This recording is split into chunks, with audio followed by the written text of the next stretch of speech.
Found my wife's secret Tinder profile 2 weeks after our wedding.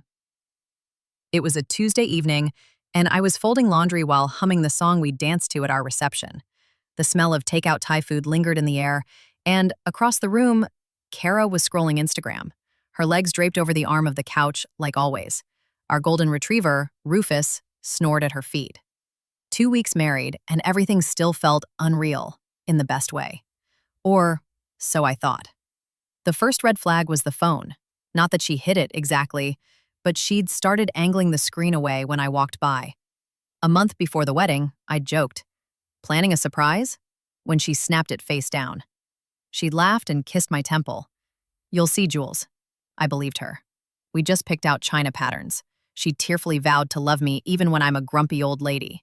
Then came the late gym sessions. Kara hated the gym. She'd always preferred biking or hiking. But suddenly, she was going 3 times a week, returning with damp hair and an energy I couldn't place. Endorphins, she'd say, breezing past me to shower. I told myself newlywed jitters made me paranoid. But I kept noticing things. The way she'd flinch when my fingers brushed her waist. The perfume she'd started wearing, sweet, like vanilla and citrus, that I'd never bought her. The breaking point happened when her laptop buzzed on the coffee table. She'd rushed out to grab groceries, forgetting it. A notification popped up. Tinder. 3 new matches. My hands turned cold. My vision tunneled. I told myself it had to be spam, a mistake. But when I clicked the banner, it opened to a profile. Her profile. Carrie, 28, just looking for adventure. Bio, newly single and ready to mingle. Let's keep it casual. Photos of her in the dress she'd worn to our rehearsal dinner. At the lake house we'd rented in June. Smiling in my flannel shirt, the one she'd stolen the morning after proposing. The room tilted. I'd read once that heartbreak feels like drowning in air, and suddenly I understood. Rufus nudged my leg, whining, but I couldn't move.